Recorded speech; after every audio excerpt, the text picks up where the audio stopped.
Sir சொன்ன மாதிரி sir நான் எங்கே சார் சம்பளம் ஃபிக்ஸ் பண்ணுறேன்? என் சம்பளம் தான் வெளியில் இருக்கிறவங்க எல்லோரும் ஃபிக்ஸ் பண்ணுறாங்க சார். என் சம்பளம் எனக்கு எவ்வளோன்னு தெரியாது சார். அந்த சுச்சுவேஷனில் தான் போயிட்டுருக்கேன். நீங்கள் சொன்ன மாதிரி நாங்கள் எல்லாம் சம்பளம் கம் பண்ணுறோம் சார். நீங்களே அனுப்புங்க சார், யார் ஒன்றாலும் அனுப்புங்க, நல்ல கதை கிட்ட அனுப்புங்க. சொல்கிற சம்பளத்தை நீங்களே வாங்கி கொடுத்துருங்க. அதை கேட்டால் தான் இங்கே எதிரி ஆயிரும். அதான் உண்மை. இப்போ நம்ம நேற்று முந்தா நாள் வரல, யார் வேணாலும் என்ன வேணாலும் பேசுகிறாங்க. என் அசிஸ்டண்ட்டு என்கிட்ட ஒரு 3-4 வருஷமாக ஒர்க் பண்ண ஒரு தம்பி ஒருத்தன் ஹீரோவை பண்ண போகிறேன்னு சொன்னான். ரொம்ப நல்ல விஷயம், போய் பண்ணுறா போட அப்படின்னா. ஆனால் அதில் 2 நாள் ஒர்க் பண்ணலாம்ண்ணா, நீங்கள் எனக்கு ஒரு வாய்ப்பு கொடுத்தீங்கன்னா அது நல்லாயிருக்குண்ணா அப்படின்னா. சரி ஓகேடா, நான் எவ்வளோ பேருக்கு போகிறோம் வாடா அப்படின்னு சொல்லி பண்ணேன். அந்த படத்துக்கு தான் நான் 7 லட்சம் கட்ட 8 லட்சம் கட்டுனாங்க. இது என் படம், நான் தான் வரணும், இல்லைன்னா தப்பு, நீங்களே நான் தப்பாக எழுதுங்க, இது என்னோட படம். எனக்கு அவங்க சொன்னாங்க, நாங்கள் வந்துட்டோம். நான் சொல்லிட்டோம்மா, இன்றைக்கி பெரியவங்க இருக்காங்க, அவங்க இதில் சொல்லட்டோம்மா. எனக்கு எவ்வளோ பேர் பணம் தரணும் தெரியுங்களா? லிஸ்ட் எடுத்து கொடுக்கட்டுங்களா? உங்களால் வாங்கி கொடுக்க முடியும்னா சொல்லுங்கள், நான் எடுத்து கொடுத்துட்றேன். ஏன் சார் உங்கள் லிஸ்ட் இருக்காண்ணா? என்ன கொடுக்குறோம், கண்டிப்பாக கொடுக்குறோம். அப்படி பேசாதீங்க. நாங்கள் சப்போர்ட் பண்ணி தான் நாங்கள் போயிட்டுருக்கோம். என்னை பொறுத்த வரைக்கும் நான் எல்லோரும் சப்போர்ட் பண்ணிகிட்ருக்கேன். இன்றைக்கி 50-60 கோடி சம்பளம் வாங்குகிற டைரக்டருங்க கூட எங்கேருந்து ஆரம்பித்தாங்க நீங்கள் எல்லோரும் ஒரு முறை யோசிச்சிங்க, சரிங்களா? இந்த படம் ரொம்ப கஷ்டப்பட்டு, நான் ஜாஸ்தி பேசலை, எமோஷன் ஆகலை, அப்படியே ஃப்ரீயாக விட்டுருவோம். பேசுகிறவங்க பேசட்டும், கடவுள் பார்த்துக்குவோம், அவ்வளோதான். நான் எதுவும் பேசலைங்க. டைம் சில பேர் திடீர்னு மேடை கிடைச்சதுன்னா ப்ரொமோஷனுக்கு வரதில்லை, ப்ரொமோஷன் வரதுக்கு 7 lakhs கேட்குறாரு அப்படின்னு சில நண்பர்லாம் சொல்லும்போது எனக்கு ஷாக்காக இருந்தது. ஏன்னா அவரை நான் பல ப்ரொமோஷனில் பார்த்துருக்கேன். இப்போ இந்த ப்ரொமோஷனுக்கு அவங்க கூப்பிட்ட உடனே அவர் சொன்னது, நான் ஷூட்டிங் போனேன் சார், அதுக்கு முன்னாடி எனக்கு 1 மணி நேரம் நான் வந்துடுறேன் இந்த படத்துக்கு அப்படின்னு அவர் சொன்னார். ஸோ அதை என்கிட்ட டைரக்டர் சொல்லும்போது நான் அப்போ வந்தோடனே கேட்டேன், எதுக்கு இப்படியெல்லாம் பேசுகிறாங்க உங்களை பற்றி? எனக்கு தெரியவே இல்லை சார் அப்படின்னாரு.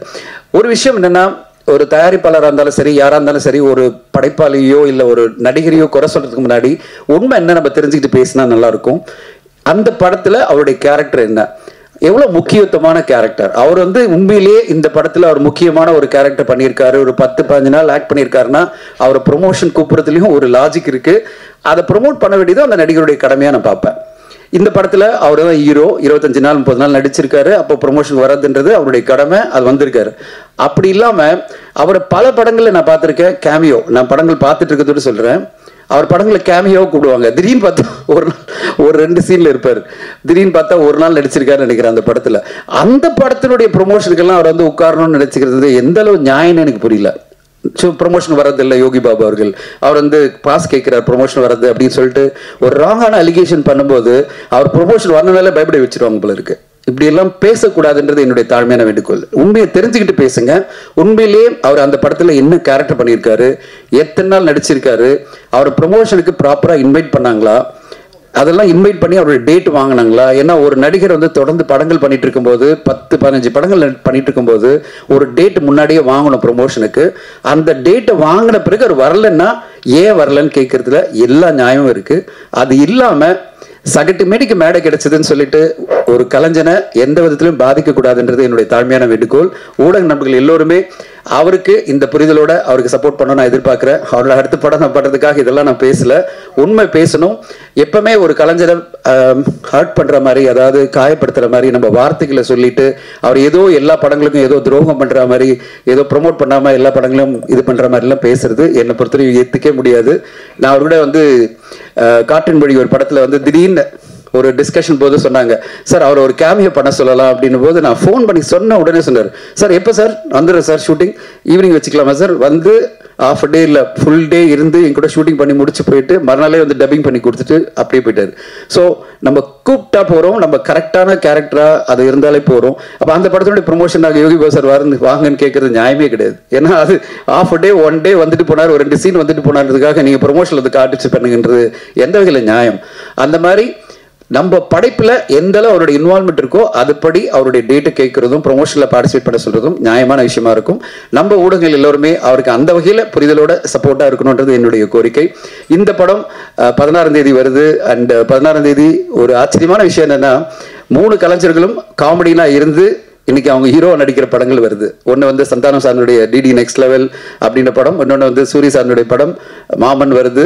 அட் த சேம் டைம் நம்முடைய யோகி பாபா சாரனுடைய படம் காமெடினா இருந்து அவர் ஒரு மெயின் ப்ரொடகனிஸ்டா இருக்கிற ஜோரா கைத்தட்டு படமும் வருது.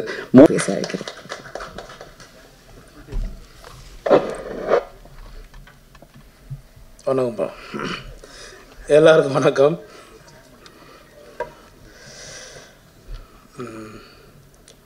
முதல்ல நன்றி சொன்னேன்னா இந்த படத்தோட தயாரிப்பாளர் சார், நன்றி சார்.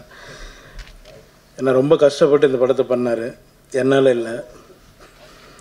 அவர் ஃபைனான்ஸ் ரீதியாகவும் எல்லா விதத்துலேயும் ரொம்ப கஷ்டப்பட்டு அந்த படத்தை பண்ணார். அதுக்காக இந்த படம் ஓடணும் சார், கண்டிப்பாக சப்போர்ட் பண்ணுவோம் கடவுள் உங்களுக்கு. அடுத்து வினேஷ் சார் டைரக்டர், அவர் சொன்னார் கரெக்ட், உண்மை. 15 வருஷத்துக்கு முன்னாடி தீக்குளிக்கும் பச்சை சார். வாங்க சார்.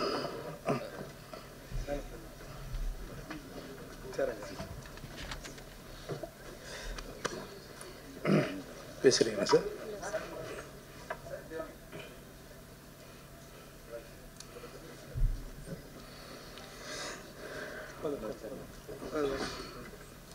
வணக்கம் சார், தானு சார்.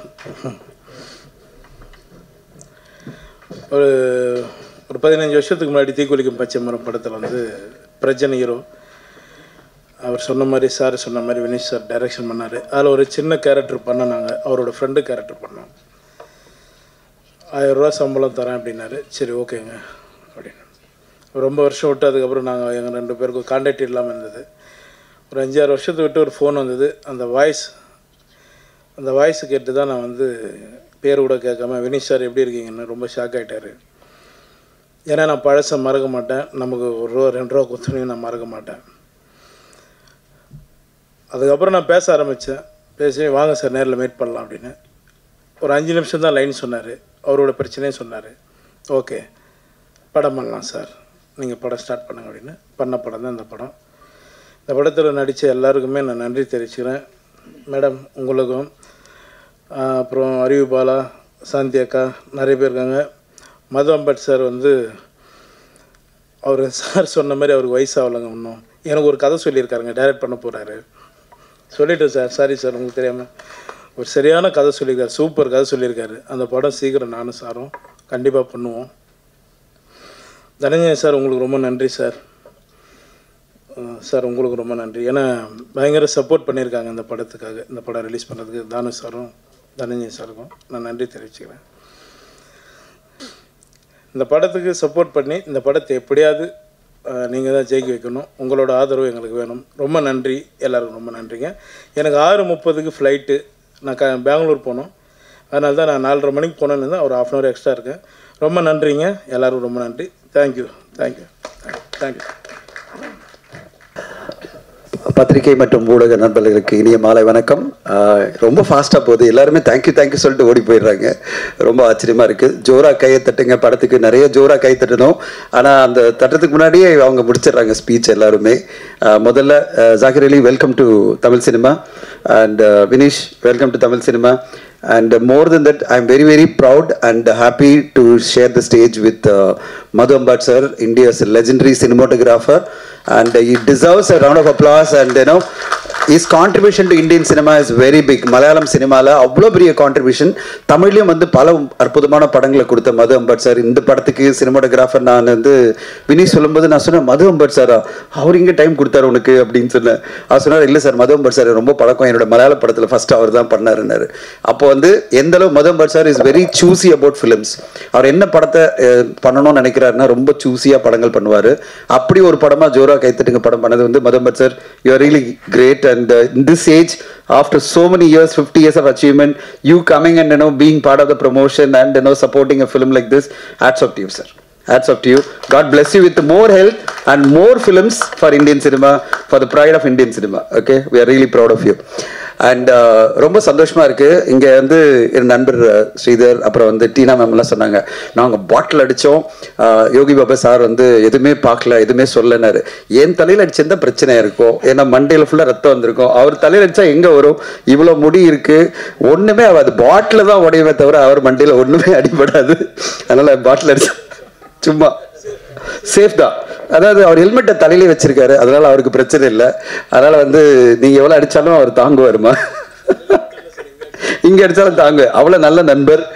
ஸோ ஸ்ரீதர் வந்து சொல்லும்போது நான் ஒரு முக்கியமான கேரக்டர் பண்ணியிருக்கேன்னு சொல்லும்போது என்கிட்ட சொன்னாரு, சார் நான் வந்து பயங்கரமான ஒரு ஆன்டகனிஸ்ட் கேரக்டர் பண்ணியிருக்கேன் அப்படின்னாரு. Sridhar, waiting to watch.